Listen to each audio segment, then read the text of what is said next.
Sa tanang buhay mo, ano nga bang pinakamatapang na nasabi o nagawa mo na? Magandang araw mga kaibigan, magkapet pandasal muna po tayo. Ito po si Father Nono.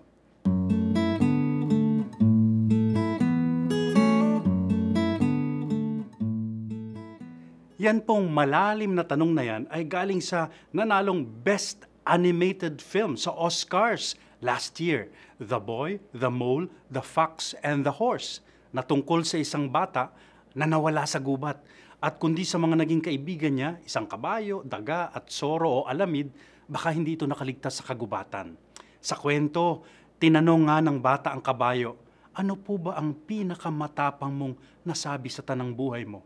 What's the bravest thing you've ever said? Sagot ng kabayo, tulong! Help! At nagpaliwanag pa po ito. Asking for help is not giving up. It's refusing to give up. Wow! Napakaganda, napakalalim na mungkahi. Ewan ko po kung totoo yan sa inyo, pero marami raw kasi sa atin mahiyain. Ayaw nating maging pabigat tayo sa ating kapwa. Kaya't madalas, we just suffer in silence.